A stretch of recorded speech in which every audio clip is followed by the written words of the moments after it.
Kids need to put down the video games, step away from the TV, and get outside. That is the idea behind Outside Day 2009. Well, the debate is finally over for one of Idaho's most controversial bills so far this legislative season. Good evening, I'm Shannon Patterson. And I'm Dan Hamilton. Drinkers will not be shelling out extra cash when they want to down a cold beer or sip some wine. As Allison Warren explains, House Bill 140 is being held indefinitely in committee, which means it will not go to the floor for a vote. Voters in the Meridian School District have approved the extension of a $10 million supplemental levy. About 75% of the people who voted yes for the extension. In all, about 10% of the district's registered voters cast ballots. The money from the levy will be used to fund school operations, but not building maintenance. The passing of the levy does not increase taxes for this year. Riverstone International School is celebrating an expansion in spite of the stressed economy. Riverstone broke ground today on a new elementary school. Those behind the project say the building's focus will be on sustainability, both educational and environmental. As the school's expanded, we've put new modular buildings on the school grounds, and every year we've added a new modular. This allows us to put our elementary school into a purpose-built building and also then move the middle school into a building. And the big news is that all of the modular buildings go away and we have the proper landscape and grounds that we always wanted. The school community raised $2.1 million in capital for the new facility. A bank loan of almost $1.5 million will cover the rest. Riverstone boasts a mix of international and local students with about 330 currently enrolled. I think Boise State is obviously looking forward to seeing that game themselves, but they're also looking back to some of those games they've already played. They're looking back to Sacramento State, of course, but they're also looking at the Oregon State game. They see that Oregon State beat a team that beat Oklahoma. There you go. Hey, one of the things they were talking about today, the construction that's going on up there and the press boxes and so forth. A lot of interesting stuff that's happening there. Absolutely. And as it turns out, it's on time. It's going to be finished next year. They're actually ahead of schedule at this point. So we have a story on that. We're going to toss that right now. Take a look. Very interesting stuff. Well, it was the end of an era today at Tamarack. Good evening. I'm Shannon Patterson. And I'm Dan Hamilton. Hundreds of skiers hit the mountain for what could be the last time as the resort shut down its lifts indefinitely. The closure comes after continuing financial problems, including talk of bankruptcy after funding from lenders at Credit Suisse Group was denied. It all led to the removal of former CEO Jean-Pierre Bousflug and the loss of big investments in big names like Andre Agassi and Steffi Graf, who had planned on financing a hotel project at the resort. I'm just really sad because it was a great, awesome powder ripping pow day. It was just awesome, and it's sad to see it go away. I can't believe somebody hasn't bought this place, and the snow was fabulous. It was just an awesome day, and it's just, I can't believe they're shutting it down, I guess. Tamarack's website has also been shut down. TamaracKidaho.com is now just a simple message thanking patrons for their support and business. In Donnelly, the final run of the day was a tough moment for longtime residents. More than 200 workers employed at the resort have reportedly lost their jobs, and local businesses are already feeling an impact. As Allison Warren found out, the news is just as tough for area homeowners who are watching their property values plummet. Well, Gretchen Anderson, officials say the crew is reportedly being kept on to oversee the property. The people at Bogus Basin have decided to offer discounts to those affected by the bad news at Tamarack. Now, in order to get in on the deal, officials say all you need to do is show your Tamarack season pass when buying a daily ticket. That involves anyone who has a 2008-2009 Tamarack pass. Gretchen Anderson says she doesn't expect a huge increase in skiers, but does believe it was the right thing to do considering the circumstances. It may mean more people coming to Bogus. We don't know. We don't know how many season passes there were out there, and so it's anyone's guess, but we want them to know that they're absolutely welcome on our mountain. Anderson did go on to say that as for Bogus Basin, business has been going very well. So far, this has been one of their biggest seasons on the mountain, with more than 256,000 people visiting the resort so far.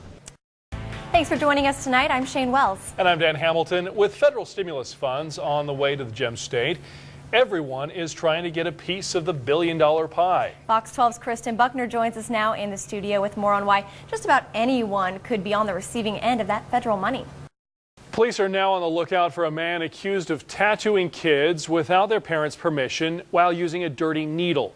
Fox 12's Rachel Garceau joins us now with a story. Hi, Rachel. Man, another cold day out there today, but Steve Leventhal is here to tell us maybe some good news in the very near future, right? Yeah, in not the very near future, depending on how you define very near future. But so everyone who's been asking when's the warm weather coming, there's your answer. Well, relatively warm weather.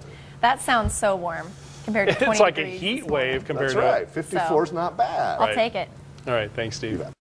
And speaking of that snowpack, our own Steve Leventhal is here now to maybe give us a little insight into whether or not that snowpack's going to go even higher. It is. That'll be nice. That looks incredible. Yeah, no That's kidding. like summer. Well, incredible maybe overstatement. I'm normally a huge fan of snow, but now I'm It's not getting so old. much. Yeah. Over it. All right, thanks, Steve. Yeah. Financial assets frozen, and now a lot of pink slips. They've taken employees out. They've removed employees, disturbed families.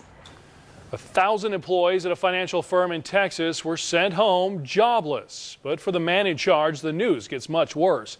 Why the CIO of Stanford Financial could be facing prison time. Well, it was the end of an era today at Tamarack. Good evening. I'm Shannon Patterson. And I'm Dan Hamilton. Hundreds of skiers hit the mountain for what could be the last time as the resort shut down its lifts indefinitely.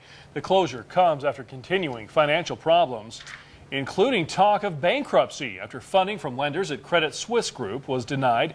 It all led to the removal of former CEO Jean-Pierre Bousflug and the loss of big investments in big names like Andre Agassi and Steffi Graf, who had planned on financing a hotel project at the resort. I'm just really sad because it was a great, awesome powder ripping pow day. It was just awesome, and it's sad to see it go away. I can't believe somebody hasn't bought this place, and the snow was fabulous. It was just an awesome day, and it's just, I can't believe they're shutting it down, I guess. Tamarack's website has also been shut down. TamarackIdaho.com is now just a simple message thanking patrons for their support and business. More and more people are buying homes, and a recent change by the federal government is the reason, making home buying more attractive to people who may otherwise wait out the current economic crisis. All in all, it is an absolutely fantastic time to buy a house. It's a very different message from just a few weeks ago. Based on the economy, homes have not been selling, but things are about to change, says Corey Barton. There's fantastic deals, great time to buy a house, the $8,000 credit, good pricing, but not only good pricing, the quality of the homes have gone up, more energy efficient than ever before, at a great buy and good quality. The owner of CBH Homes, Barton says the first-time home buyer's credit is huge. It's $8,000, essentially a gift from the federal government, enticing a lot of people to buy right now. There's always been a tax credit. Before it was $7,500, so $500 less, but it was money that needed to be paid back, and this doesn't. The tax credit right now is a big deal for us, so that's going to help us with our financing and buying new furniture and putting our home together, and so the timing just seemed to come together really well for that. Sherry Fowler is well aware of the current economy. Houses everywhere on the market with record-breaking numbers in foreclosure. But when she and her husband heard about the $8,000 credit and being tired of apartment living, Fowler says the decision was easily made. Now there's no looking back, and for Fowler, that's a good feeling. We're starting to get out of the stress and into the fun and excitement of actually seeing it come together, and they're supposed to break ground this week, and so we'll be out there every day watching our house get built, and we're really excited. Well, now the new homebuyer's credit has not been in place for too long. Real estate experts say they expect even more activity once the word starts getting out. Democratic Congressman Walt Minnick may be considered a maverick these days in Washington, D.C., based on his recent vote against the stimulus bill, and it's causing him to get a lot of national press and even support from conservative Republicans. Right now, Minnick has gotten a real good thumbs up, I think, from the delegation and from Idaho voters. As a Democrat, Walt Minnick is getting his fair share of praise these days, a lot from conservative Republicans. A spokesperson for Senator Mike Crapo Lindsey Northern says most of that praise is because of Minnick's ability to stand up against the stimulus bill, even though most all his peers voted for it. According to Northern, Minnick himself had a better plan, one that Senator Crapo even supported. One that was focused on less spending and more in terms of tax cuts that would have actually stimulated job creation and investment in the economy. Recently, Minnick even went on the Glenn Beck Show on Fox News. It was another time the congressman was not about to mince words about the more than $800 billion stimulus. And if you're going to attack a problem with other people's money or borrowed money, you better do it in a focused and cost-effective way. This bill was neither. It was a statement that visibly shocked the conservative talk show host. Congressman Minnick, I don't know how you got into the Capitol. I have no idea how you got into the Capitol. You make far too much sense. But he's not making sense to those who might otherwise support a Democrat. MoveOn.org even started running ads against Minnick, this one on Facebook that indicates he voted against creating jobs.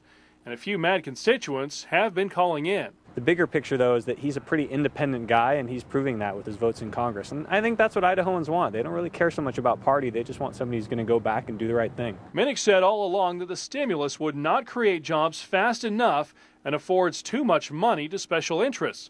While his way of thinking may upset some, he's also hoping it serves as a call to action for everyone in Congress. We're ready for folks in D.C. who are willing to do things different and truly be bipartisan, not just talk about being bipartisan. Another Republican who seems to be crossing the line into the Minnick camp is former Idaho Governor Phil Batt. He recently sent a letter to the editor of the Idaho Statesman in which he said he appreciated the congressman standing up for Idaho values. The budget cuts to public education in Idaho may not be as drastic as first expected. Well, that's the feeling coming from Superintendent of Public Education Tom Luna, who just got back from a visit to Washington, D.C. Fox 12's Jennifer Gonzalez joins us now with the story. We are joined by Dan Hamilton, who is live at the Republican celebration at the Doubletree Riverside. Hey, Dan. Hi, Shannon. Exciting stuff going on here tonight. We've got, obviously, the room is very filled with a lot of Republicans really looking at a few different races tonight. Obviously, the race for president is on everybody's mind. They're looking at those numbers, which currently has McCain holding about 141 of those electoral votes, with Obama at 206. So that's one that's on a lot of people's minds right now. Welcome back to the old Idaho State Penitentiary and the Fox 12 Fright Files. Now, our next story involves the Get Inn, which is an old hotel in Gooding and formerly the old Idaho State Tuberculosis Hospital. Kind of a bit of a defeat for Idaho Republicans here tonight. Dan Hamilton is standing by at their celebration this evening. Of course, a lot more races to keep an eye on here locally. But Dan, do they feel a little bit of a sting right now at all? It's definitely a solemn situation right now, to say the least. I mean, everybody was hoping that McCain was going to be able to pull it out at the last minute. And interestingly enough, and I want to get to my guest right now to talk about that, because I'm joined right now with Senator Mike Crapo. Welcome back to the Fox 12 Fright Files. We are now on death row at the old Idaho State Penitentiary in the site of one of our scariest ghost hunts to date. We'll get to that in just a minute, but first,